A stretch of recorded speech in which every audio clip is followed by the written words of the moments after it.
membership. So I'm hoping at some point that rather than work in competition with each other, maybe we can actually work together. So that's that's not been working together, associations. Well, that's where the Events Industry Forum came from in the first place, where 25 trade associations have actually got together and try and share some synergy. They do all represent different aspects of the events industry, although a lot do overlap. But it's just trying to working together. Carol and then Sue. Yeah, I agree. I think the associations really need to look at the value that they're offering to the students. It goes back to a comment that was made earlier in terms of, well, students are just coming out with a piece of paper. Well, they're not.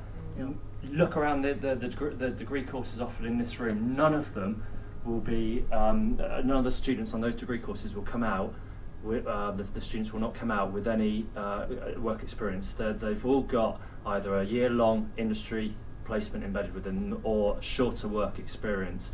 And the employability agenda is pushed particularly on vocational courses like the events course. And I think this is part of the problem. Students are focused on the employability side. The associations aren't necessarily on their radar, particularly in the first and the second year. Maybe in the final year they start to think about the associations, by which time they're so focused on getting their degree anyway that they almost don't have time. So it's particularly in the first and the second year, they're so focused on getting this work experience because they see the value of it. And I don't think the associations are necessarily on their radar. I think there's a lack of understanding. We had a conversation at dinner last night in terms of aiming. So I'd like to pose a question back to you guys. What are you doing to communicate into the associations all the great work that's going on? I've had so many business cards, I've met so many fantastic people, and of which I'd love to come and guest lecture. I'd love to share the minutiae little bit of experience I've got if it's going to help and assist people. But where is somebody picking up the phone from Amy and asking us as an association for, everyone says they're desperate for guest lecturers. I know I've got members in Eastbourne and Brighton and Harrogate and Sheffield and all the places that you have.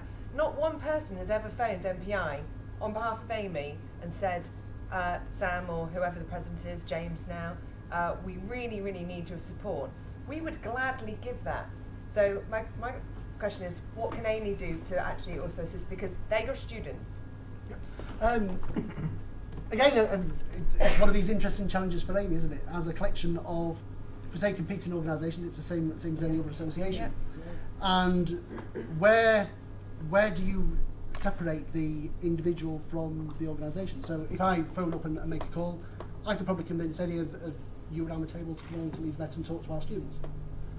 What I can't necessarily do is say, I'd also like to arrange for you to go to Bournemouth, Brighton, on tour around.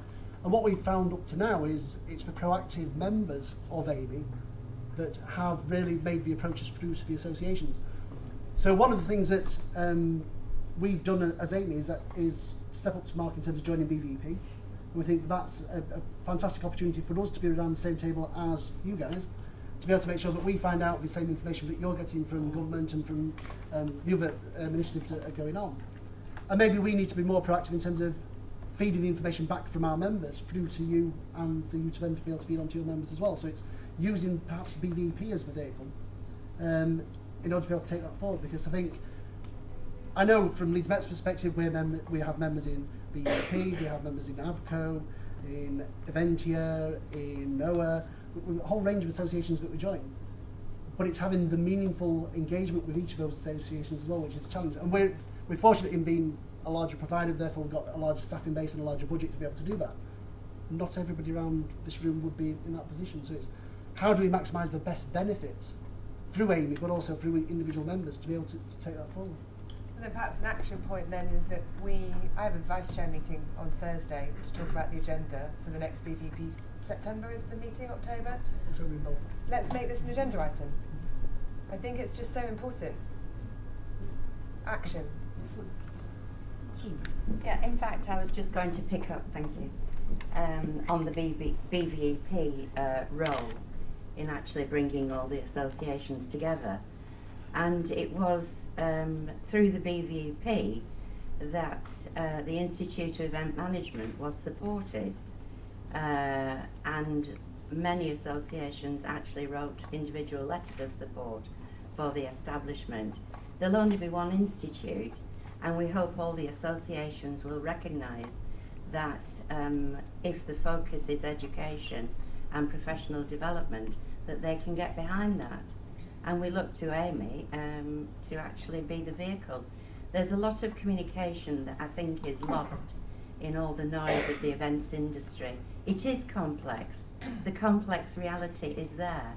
But I think perhaps, hopefully through the website of the Institute, we can communicate the values of the associations and allow the messages to get out there much more clearly. Behind you and then over to Alan. Hi, Sue Bolton again. One thing that occurred to me that I'd like to really ask the panel, and Rachel, hello again, nice to see you in Birmingham earlier in the week, is a thought that's buzzing around in my mind. I'm on the judging panel of the MPI Scholarship for Students, the Vanessa Cotton Scholarship, and I've been very actively involved in that and reviewing the submissions with my fellow judges. I know, I've heard, ISES have their competitions, we have most of the other associations, with Eventia potentially setting something up in the future, have a competition for students. I also know from my dear friends here at the university that it's a real challenge in terms of time for the students to do that. And if you think suddenly they may have 7 or 8, conservatively, opportunities to actually submit entries, that's a lot of work for a student. Now, is there an opportunity for all these associations to have a single point of entry for competition entries with some agreed guidelines, and actually so that there's one, to really get a great push of entries? Because I know for the MPI scholarship, it was a better increase this year, but we were still talking about less than 30 entries altogether, which I think is quite low for a fabulous opportunity. So my question to the panel is there an opportunity to actually merge some of these together? So for the students, it gives them a fantastic opportunity to showcase why they could be the recipient of a scholarship, and then as a group actually collectively bring that all together and almost determine, okay, this person perhaps should be coming to the ISES scholarship, recipient or whatever. Just a thought. That's already in action. Sorry, I should wear pants over my... Are you on your BVP cap now? No, this is at the MPI Young Achievers Award, which was June the 4th, I was just talking about earlier. I, as the president then, invited all the heads of the other associations to come to that event, because I love what we do, and that's it. I don't have an ego, I just want the best. I don't care whether it's MPI, ISIS, I really don't care. In terms of student membership, as a financial driver for our association, it's not. I get nothing in terms of, with the greatest respect for student memberships, I need real members to get the rebate. We work in a different way. So it's not financially motivated. It was fantastic to see Philip Atkins came from ISIS, who's just now the past chair, and also Chris Parnham from HBAA.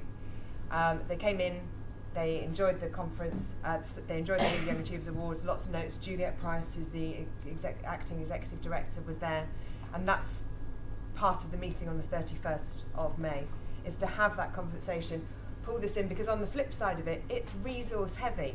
So the Young Achievers Award, we're all volunteers. We have one part-time paid chapter administrator to run an association of over 300 people. That's it. So we need that support to encourage more university students.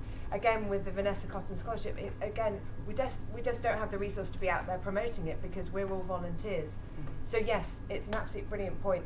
Again, I think there's probably crossover with certain associations, and that's back to the value proposition, that ISIS, Eventia, coming together, talking with MPI, ABCO, and then the festivals associations, as you just said, coming in together and looking at the opportunities that they've got, and then sharing it out to the students. So, yes.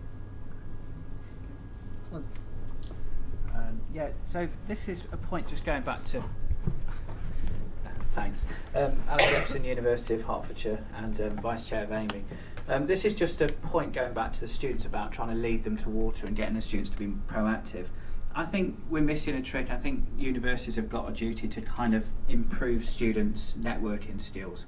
I don't think students at 18, I think they're still learning about themselves, let alone how to network. I think what we need to do is look at how they network themselves professionally. I think that's where there's a disconnect. I don't know what everybody else thinks. Before me. Hi, Rita Carmish, University of Huddersfield. I kind of agree with Darryl in that when we get students for recruitment for interview, we get past everybody wanting to be a wedding planner. Then we have to move on to stage 2, which is to talk about potential careers early on in year 1. Students then are only wondering about what time the pub shuts, so it's a bit of an uphill struggle.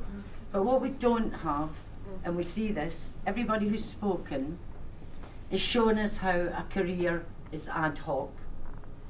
By chance, somebody knocked on a door and persisted, and they got a job. Not everybody is a Richard Branson. What I think the students need to know in year 1 are what are the potential career opportunities in outdoor events. What are they in meeting planning? What do we say about the exhibition industry? We heard yesterday about the lack of job opportunities. The exhibition industry is dying on its feet for soft skills people in foreign countries like China. And we don't somehow are able to talk about these careers and structured career paths early on in the course for students, so that they then think outdoor events, I'll take a placement in it, I'll go and see that guy. And I think that's where we've got the disconnect. That's the value of having guest speakers, isn't it? We have guest speakers, and we all have courses. In my own course, we've got a whole programme, as others have, in volunteering, a compulsory placement, a live event with a client. We have got practical skills coming out our ears. These students are fit for purpose, as they are in a lot of the events degrees. We don't have any rubbish event degrees in the UK, but what we don't have is this connection between us in structured career paths. Colleagues of ours in other disciplines, they know they're going to be a forensic psychologist, there's the route to it. They know they're going to be an educational, that's what you do, and we don't have that. And I think if there's anything we need to do is bridge that gap. Thank you. Can I just counter? Run over. Can I just counter that and say that there's one company that we work with, and in their event design department, they have 3 architectural technician students there, not event management people. They don't come from an events background. They come from an architectural background to design experiential or event environments. So there seems to be, event managers that are very good at working out budgets, they're very good at marketing, they're very good at those kind of things. But from the ISES point of view, we want to see more of that, where somebody can say, I can design, I'm an event manager and I can design an event environment. I know how to mix lights to create a nice environment. I know how to use sound, I know how to use video, and that is what we think is lacking. But aren't we so young as an industry? And I think we need to give ourselves a little bit of a break sometimes. We are such a fledgling industry. People have been getting murdered for years. Yeah. So forensic scientists, they've been killing people since and they like have the not been dawn able of to time. stop it, I agree. But also the irony is we're arranging meetings since the dawn of time. Moses met God up the mountain, right? That was a meeting. Not according to UN WTO methodology now, I know, but that wasn't there. So I think sometimes we also have to say, okay, well, what does this is what it looks like today. Yeah. How do we want to make this look actually? Let's not keep chasing our tail. Let's actually get some stakeholders together via something like the BVP and say, Absolutely. what does this look like for the future students in 10 years, in 20 years, and use the research that we've got from these brands, these papers, and say, right, we've got the research, how does this fit into the programme for the future of our students? I agree, and it wasn't a criticism of the lack of coming together, because we talked yesterday. Amy's 10 years old. Yeah. When we started our degrees, there were 3 textbooks. Yeah. So we almost have to applaud to where it's got now, yes. but action what we're going to do in 10 years' time now. Jane, Jane Lowe will come straight to you. Hi, Jane Lovell from Canterbury Christchurch University. I was so interested in what you had to say, James, because that's exactly what we're doing. It's turned out that through happenstance, our performing arts and media and cultural departments are moving from a satellite campus to Canterbury and building a large purpose-built theatre. So of course I've got my eyes on it, and we're linking up with them. We're offering a half degree and doing our validation event next week actually, so an endorsement from you would be very, very useful for that particular event. Because as everyone knows, when you make a change or try and do inter-faculty work, you're personally driving it through and have to make a very tight sort of business case. That's exactly what we thought. I think we all embed creativity skills within the degrees very much. Most of our students do live events, and within that we think about design very strongly, but overtly we're trying to address it at Canterbury and share modules. So my students will do lighting design, set building, etc. in the theatre department, and work closely with film, radio and television as well. And we're looking at putting together a bespoke location management degree, which I'm putting together with FRTB, to really look at how we can focus on those skills. And last year we worked with the architectural school at the University of Kent on a Sonne Lumiere design to try and bring us out. So it's exactly what we're doing. I just wanted to pick up on both of your points, because I think what this lady down here, what you do is fantastic. But doesn't it? It's absolutely. Thank you very much. It's absolutely classic that the first picture that somebody has in their mind in terms of when they want to fall into the events industry is what they've experienced and what they define as an event.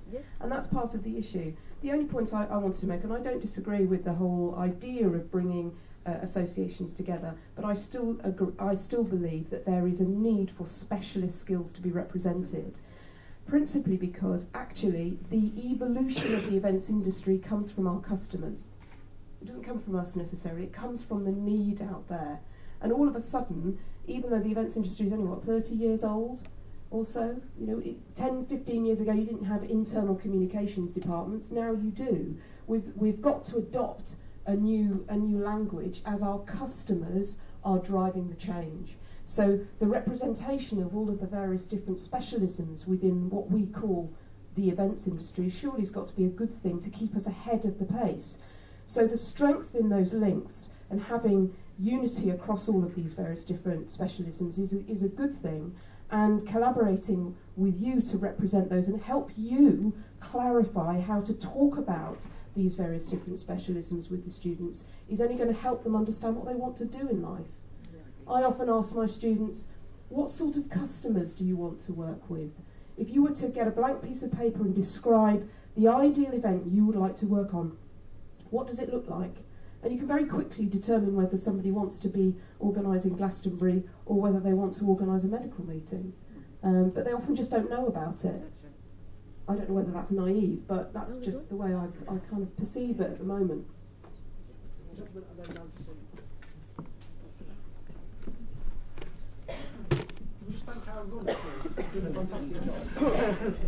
Hello, Matt Bundy, Associate Lecturer at Solihull University. I was actually asked to, and I've written an option unit for technical applied staging, which was really interesting, and I think something that we didn't have on the course.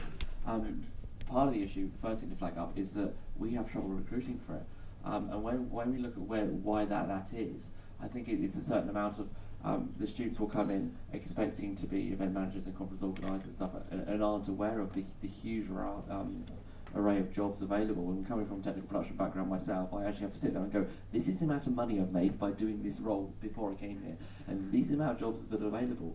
And I used a simple analogy. Okay, so where do you want to work? Glastonbury, or okay, do you think one time you might actually have to operate a radio mic, or someone might be your mic runner or something like that? Conference and exhibitions, event management trainees get used to be mic runners, because it's a good job that they can do. So when we're thinking about the future, about how we kind of overcome the recruitment issues, it would be really interesting, and this is kind of why I found this conversation extremely interesting, about how you demonstrate that. Is it an issue from the student's point of view in that we are not making it obvious enough what jobs are available, or is it that it's not glamorous enough for them, but they're aware of the jobs anyway? Does that make sense? It's about where the issue lies with that. So that was just a next point.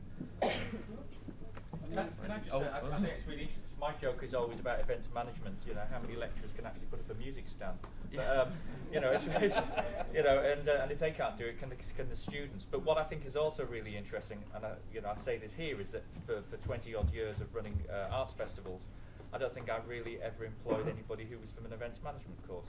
They were mostly bright young students who were coming in, had studied English, they'd studied art, they had an interest in culture, but what they were actually really were bright young kids who were wanting to do something, offer something, and I didn't always, you know, there were a number of occasions when I would interview events management students, and you've mentioned the party planning.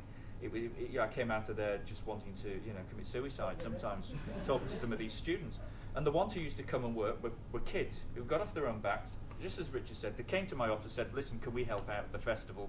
Can we do something during the summer? They're bright eyes, they just run around, they put the stands up, they'd look after the artists, they'd sort the towels out and the rest of it. And they didn't really care. But then the good ones were employed by me.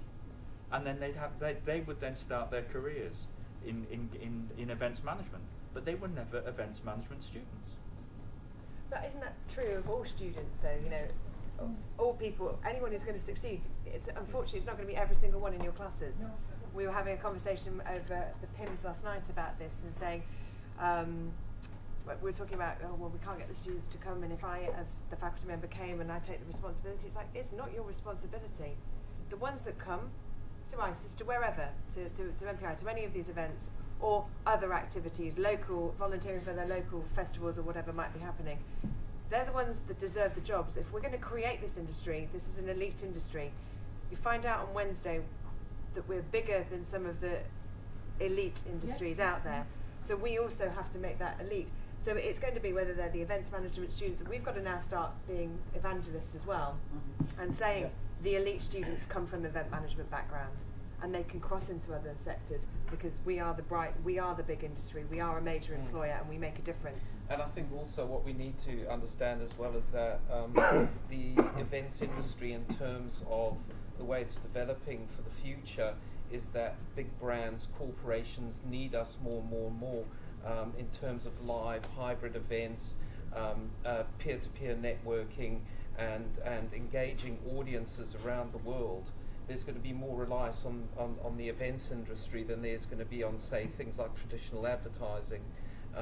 You know, we're going to have a bigger part to play in the future. So equipping students with a lot of different skills that it takes to make events is going to be really important. I think a good point was made about the lack of networking skills.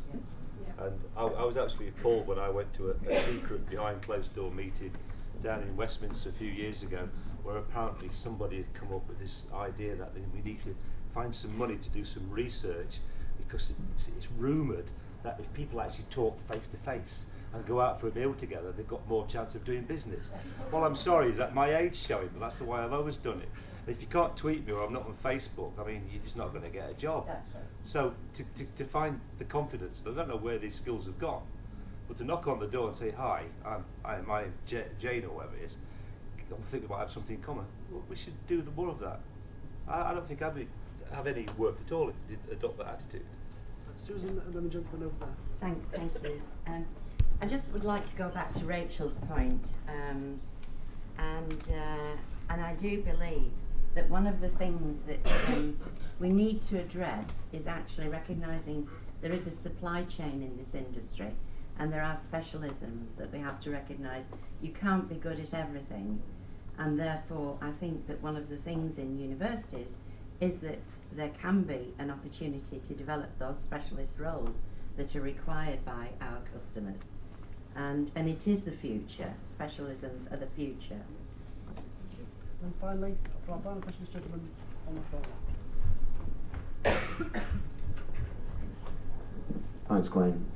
Just for everyone, the audience is perhaps looking at the embryonic evolution of some of the sports organisations that were here 30 years ago, specifically the British Association of Sport and Exercise Science, that some people will know about here, and Sports Coach UK, who, slightly similar situation, were driven by the education sector, and that is basis that accredits all the universities in the UK that have an education degree within the sports science discipline. And sports science has evolved from 1 or 2 disciplines now to incorporate 10, 11, 12. And it would be probably wise to look at, not as the definitive model, but lessons from the formation of BASIS, because they created the need.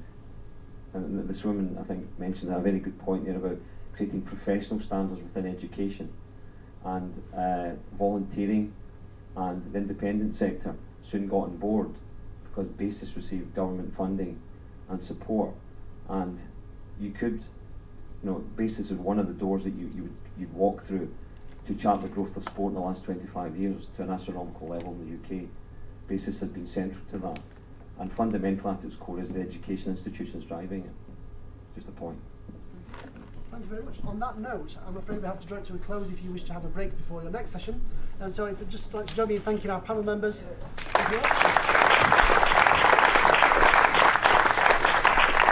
Also thank you to you for taking part.